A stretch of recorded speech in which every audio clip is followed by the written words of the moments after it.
This video today is brought to you by Outdoor Staycations. And today we're going to talk about how to live in your trailer for this winter without freezing it solid.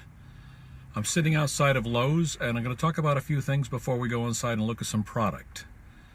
Now, back for my qualifications. My wife and I lived in a campground for 14 years, 4 of them being in a regular travel trailer and 10 of them being in a park model. Through this, we've learned a lot of methods for managing to stay warm for the winter, and we've had quite a few failures. And I'll discuss some of the failures with you. Our first year, we were in a travel trailer, and we were living in the state of Connecticut, and it gets quite cold, often below zero.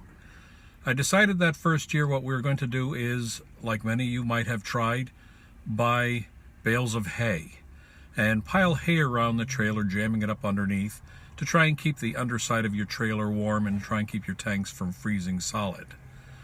Well, this one worked fine for the first month or two, and then throughout the season, as it rained, the bales started compressing, and the Kemp bands started breaking on it, and basically the hay started falling apart.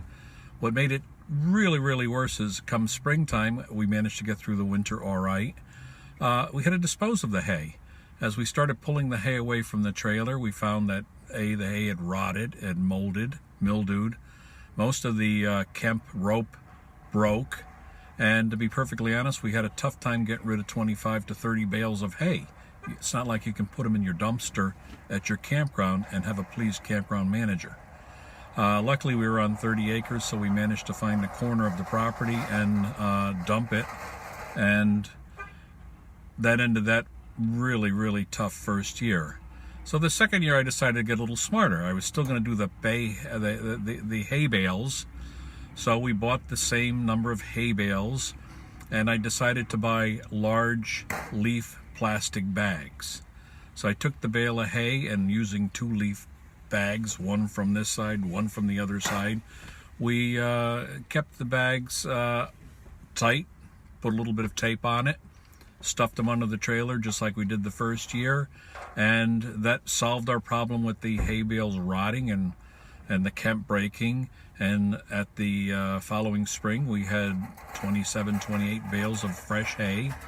By the way, we managed to use them for hay rides later in the year, so we did get some use out of it. Didn't have to dispose of it, but our problem was that we should have bought 1 mousetrap for every bale of hay we bought, because we became infested. Apparently, barns have a problem with mice, and probably because it's full of hay.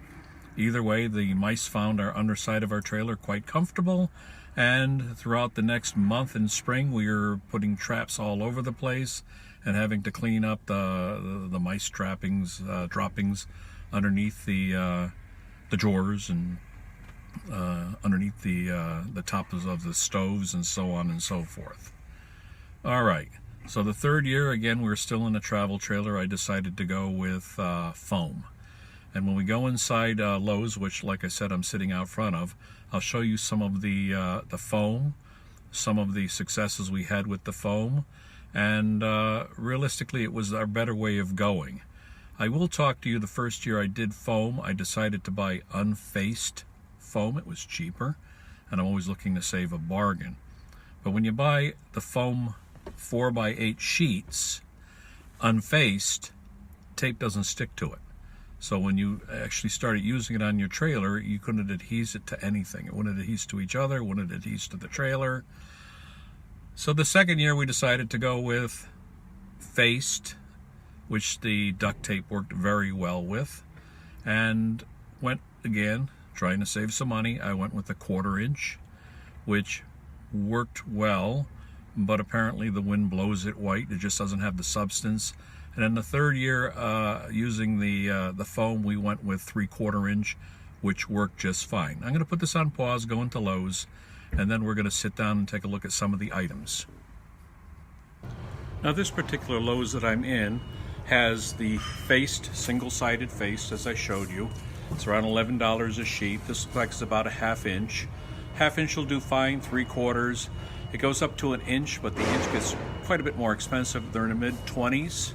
So you're going to find that the aluminum siding on this adheres very easy to duct tape, which you're going to use as you continue it around your trailer. We're going to go down next to see the different types of duct tape, but I'm just going to flash this around to show you the unfaced and the traditional problem you're going to have with tape adhering to it. It will not, especially in the cold weather. I'm going to pause it again, and we're going to go down to duct tape. Now we're down to the duct tape. I want to remind you that the insulation is down in the building section with lumber. Duct tape, for some reason, is usually in the paint section, so you're going to walk down to the paint section. I'm going to show you two different types. One is your regular duct tape, and the other is all-weather duct tape. Now, the regular duct tape works fine when you're trying to connect the insulation to the insulation, as I showed you in the last aisle, but the all-weather duct tape is necessary to actually adhere it to the trailer. Regular duct tape will just start peeling when it starts getting cold. All-weather duct tape will stand the entire winter season. Now, as I said before, when you start putting the insulation in, what you're going to do is dig a small trench, about that deep, underneath the lip of your trailer. You're going to cut your insulation to height, and the length is going to be 8 feet, unless you're at the corner where you'll need to trim it. You're going to make it, again, about that much taller than the space between the bottom of your trailer and the ground. You're going to push the dirt back a little bit to create a back ledge so the wind does not blow the insulation. You're going to put the insulation up tight underneath it. You're going to run a strip of tape across the top of the insulation to the bottom of your trailer, and then you're going to push the dirt back up around the trailer and then form a wind seal. So it's going to keep wind from coming underneath, and it's also going to keep the wind from blowing your insulation away. You can do this all the way around your trailer, all the way to the other side. And that's assuming that you're doing it before the first snow hits. So you're going to use duct tape, insulation all the way around it. You're going to then be winterized. Your tanks underneath are going to stay perfectly warm all winter long. What I did, especially if it got extremely cold, I would buy a small heater, an oil-filled, the long ones that you see, slide them up underneath the trailer with an extension cord, and then put a glass of water or a tray of water with about that much water in it to check for freezing. I'm going to pause for a second. Okay, sorry about the interruption. There was a few people going by. So now that we've handled that, you're going to assume we're using your tanks in the trailer. Your sewage line is going to stay connected up, but your fresh water you're going to fill on a daily basis. Now, your freshwater hose, to keep it from filling, what I traditionally do is on one of my sections, I cut a small opening, again, tape it, put a few hinge tapes on it, fill up with my hose.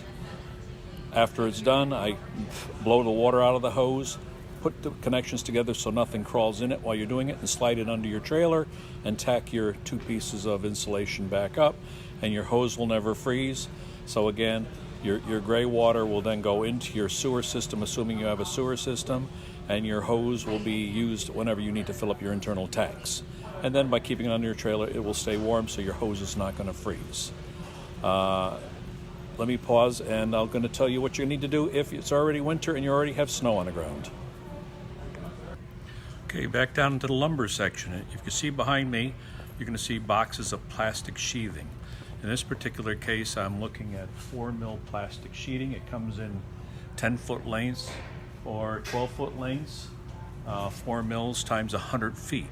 And what you're going to do is cut it in half. You don't normally need over 5 feet of height, but cut it in half, run it all the way around your trailer. Again, this is already, if winter is set in.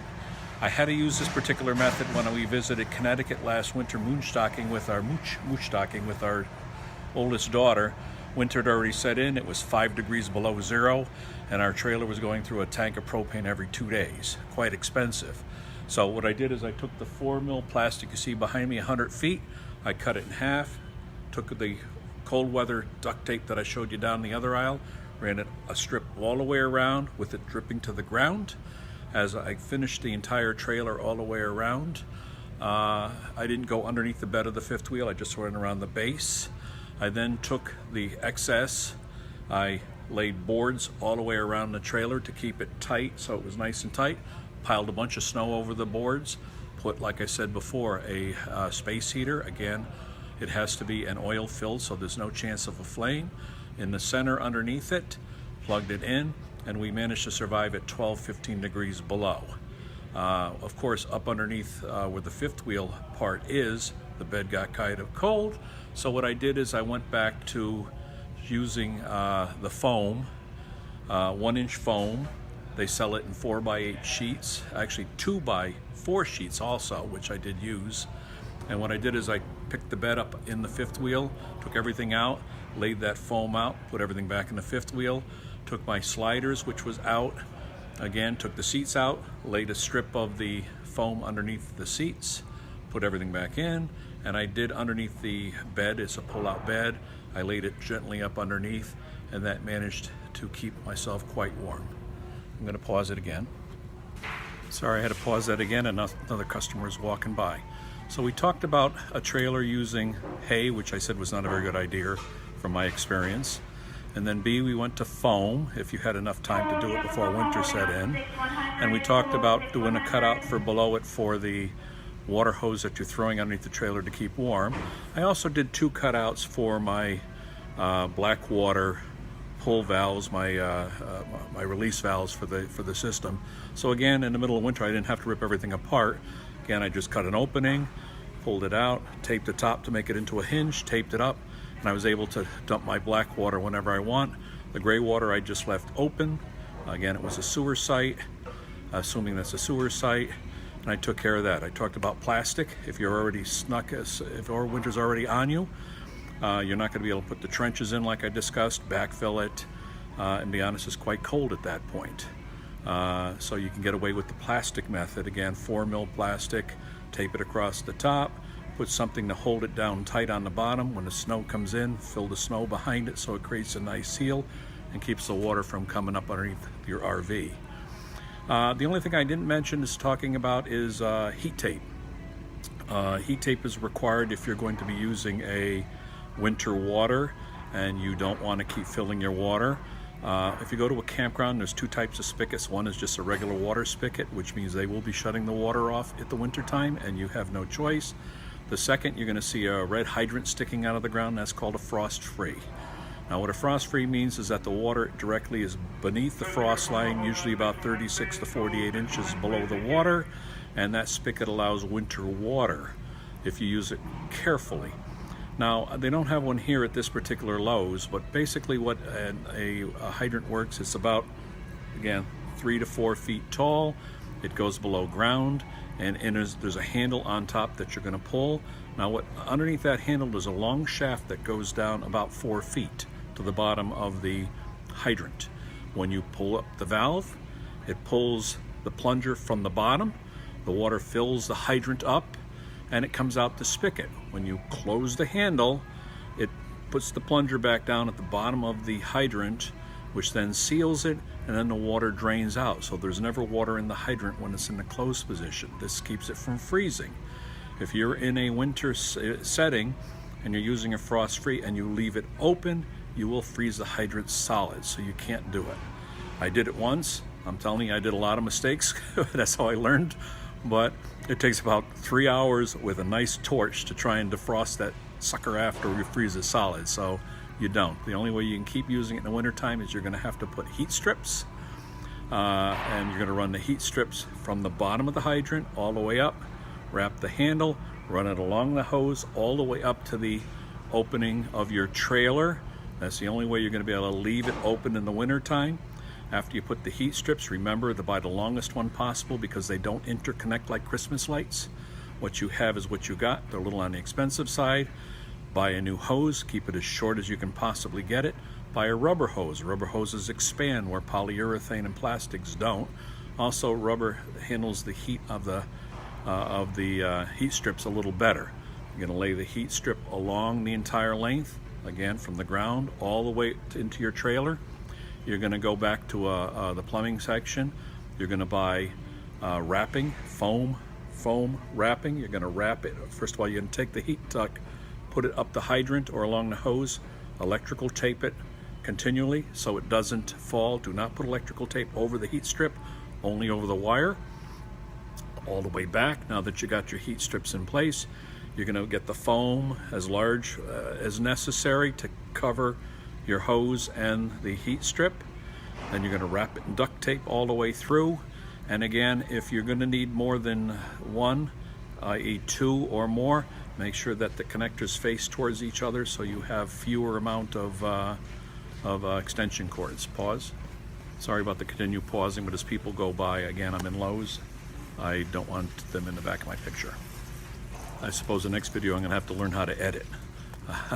So that being said, if you need heat strips, that's what you're going to do. Again, heat strips are quite expensive. If you can get away with internal tanks. And again, the reason I use heat strips is I had a park model. Park models don't have interior tanks, so I was forced to use this method. Well, this is Hughes from Outdoor Staycations. I hope you got something from this. Give it a thumbs up. Go to our website. I'll be adding more videos as I go along.